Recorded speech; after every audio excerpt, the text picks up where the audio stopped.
नमस्कार, मैं शंभू कुमार सिंह और आप देख रहे हैं नेशनल दस्तक। आपको देखा होगा दिन भर बंगाल के चुनाव के रिजल्ट तो दिखाए जा रहे हैं, लेकिन तमिलनाडु के चुनाव के रिजल्ट नहीं दिखाए जा रहे हैं। केरल के चुनाव के नतीजे नहीं दिखा रहे हैं, वो सिर्फ डेटा दिखाया जा रहा है, लेकिन वहां क्या चल रहा है, वजह क्या है, मैं लगातार पहले ही बता चुका हूं, अभी बताऊंगा। वजह है कि बंगाल में धर्म की हार हुई है, चुनाव आयोग की हार हुई है, और तमिलनाडु में फूले पेरियार अंबेडकर की विचारधारा की जीत हुई है। सोचिए, पेरियार साहब के इर्द गिर्द पूरी राजनीति घूमती है, और पेरियार साहब को स्टालिन ने जीत के बाद पहला माला पहनाया, तो पेरियार, कलैगनार, करुणानिधि, स्टालिन। इस देश की मीडिया आपसे जानबूझकर तमिलनाडु के चुनाव पर बात नहीं करेगी, क्योंकि वहां से फूले पेरियार अंबेडकर की राजनीति की शुरुआत होती है, मजबूत होती है। लालू यादव ने जब एमके स्टालिन को बधाई दी है, तो स्टालिन ने रिट्वीट किया और कहा कि mister Lalu Prasad Yadav, thank you, और सोशल जस्टिस की लड़ाई को और आगे बढ़ाएंगे। मुझे याद आ रहा है, जो स्टालिन की बहन है कनिमोझी मारन, उन्होंने संसद में साफ साफ कहा था कि I am not a daughter of God. I am the daughter of biological reason, and I am a daughter of my father and my mother. तो सोचिए कि किस तरह से अभी कोरोना का दौर है और अभी भी आडंबर पीछा नहीं छोड़ रहा है। वो तमाम लोग जो निजीकरण के पक्षधर थे, वो अब सरकारी अस्पताल में बेडों पर कब्जा कर चुके हैं, जो मोदी जी के समर्थक थे। तमाम upper middle class, SC, ST, OBC minority अभी इस खेल से बाहर है। इस कोरोना में रेमडेसिविर नकली बेचना हो, ऑक्सीजन पर पैसा कमाना हो, लूटना हो, ये सब कौन लोग कर रहे हैं, सब जानते हैं। लेकिन एक बात तो तय है कि अब क्या आप लोग को लगता है कि निजीकरण अच्छा चीज है, मंदिर मस्जिद से ही आपका कल्याण होगा। मुझे लगता है कि अब विज्ञान की तरफ बढ़ने का चीज है। भारत ने बहुत अपना नुकसान कर लिया है, और एक कर्मकांडी प्रधानमंत्री, एक धार्मिक अंधविश्वासी गृह मंत्री और हेल्थ मिनिस्टर ने इस देश का बेड़ा गर्क कर दिया है। आप सोचिए कि अब पहली बार जिस तरह से आज नतीजे आए हैं, उसके बाद से विपक्ष ने एक प्रेस रिलीज जारी किया है, जिसमें हेमंत सोरेन, जिसमें स्टालिन, जिसमें शरद पवार, जिसमें तेजस्वी यादव, अखिलेश यादव, ये तमाम लोग शामिल। उन्होंने साफ साफ कहा है कि सबको फ्री वैक्सीन, अस्पतालों में ऑक्सीजन और पीएम केयर फंड का हिसाब चाहिए, नो बकवास। आम लोगों के मन में जो इस सरकार ने, चाहे वो तमाम पत्रकार जो लिख रहे थे, बात कर रहे थे, उनके मन में जिस तरह का इन्होंने डर बैठाया था, उस डर से भी लोग अब निकलने लगे हैं और साफ साफ सवाल पूछने लगे हैं। जो झूठ का तिलिस्म था, जो धार्मिक कर्मकांड का आडंबर था, जो हिंदू मुस्लिम था, वो सब कुछ टूट गया है। और सबसे ज्यादा वो तमाम upper middle class, general category के लोग, जो धर्म के नाम पर मुसलमानों से, क्रिश्चियनों से, बुद्धिस्टों से, सिखों से नफरत करते थे, और जो आरक्षण के नाम पर SC, ST, OBC से नफरत करते थे, जो जातीय ऊंच नीच को बनाए रखना चाहते हैं, उनको भी अब लगने लगा है कि इस सरकार ने उनको मौत के मुहाने पर पहुंचा दिया है। इस देश में सबसे ज्यादा कोरोना के शिकार वो लोग हैं जो अपर मिडिल क्लास शहरी तबका है, जिनका पेट निकला हुआ है, जिनको डायबिटीज है, कोई बीमारी है, जिनके घर में सुख सुविधा है, संपन्नता है, फ्रिज है, AC का खाना खाते हैं, जिनका वेट ज्यादा है। मैं ये वैज्ञानिक आधार पे कह रहा हूं। और बहुत कम लोग हैं वो जो मजदूर हैं, जिनका इम्यून सिस्टम अच्छा है, जो गरीब है, लाचार है, वो मर रहे हैं। लेकिन वो मर रहे हैं भूखमरी से, गरीबी से, लाचारी से, बेरोजगारी की वजह से।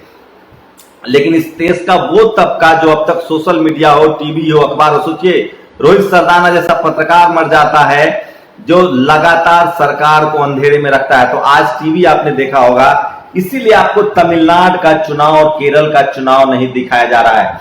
केरल के चुनाव में 3-4 एक विधानसभा सीट पर कब्जा था बीजेपी का, वो भी खत्म हो गया है। किसी ने लिखा है कि वहां नोटा से कुछ 3-4 सीटों पर नोटा से ज्यादा वोट बीजेपी को मिला है, वहां एजुकेशन ठीक करने की जरूरत है। तमिलनाडु जैसे राज्य में बीजेपी 20 सीट से ज्यादा पर चुनाव नहीं लड़ पाती। तो मैं फिर कह रहा हूं, उन तमाम हिंदी पट्टी के नेताओं के लिए सीख है कि आप फूले पेरियार अंबेडकर रोजगार, एजुकेशन की राजनीति पर चुनाव जीत सकते हैं। आपको सीधे सीधे जो धार्मिक कर्मकांड की राजनीति है, पूजा पाठ की राजनीति है, उससे निकलना पड़ेगा। ये पूरा जो हिंदू फोल्ड की राजनीति है, बंगाल में सिर्फ धर्म की हार हुई है, ये बात आपको समझना पड़ेगा। विपक्ष ने साफ साफ कहा है कि बीजेपी प्रधानमंत्री को तो अब लगता है कि कोरोना से ही सही, लोगों की मौत के बाद भी ये सरकार सड़कों पर आएगी, क्योंकि अब जो मरने वाले लोग हैं उसमें ज्यादातर मोदी के समर्थक हैं, जो मुसलमानों से कल तक नफरत कर रहे थे, जो निजीकरण के पक्षधर हैं और जो आरक्षण के घोर विरोधी हैं, जो जातिवाद और धार्मिक कट्टरता के पक्षधर है, वो सबसे ज्यादा शहर में चपेट में आ रहे हैं कोरोना के। हो सकता है उनका विज्ञान की तरफ रुझान बढ़े, लेकिन अभी बहुत ज्यादा संकेत नहीं मिल रहे हैं। तो तमिलनाडु और केरल का चुनाव आपको इसलिए हिंदी मीडिया में या अंग्रेजी मीडिया में नहीं दिखाया जाएगा क्योंकि उससे रोजी रोटी फूले पेरियार अंबेडकर की विचारधारा आगे बढ़ती है। बंगाल के चुनाव में आरएसएस कोशिश करेगी आपको दो चीजें बताने की, कि वहां मुस्लिम एकजुट हुआ है और हिंदू एकजुट नहीं हुए, जबकि सच्चाई ये है कि 70 से 75% आबादी हिंदू है, जिसको हम लोग SC ST OBC माइनॉरिटी और जनरल कहते हैं।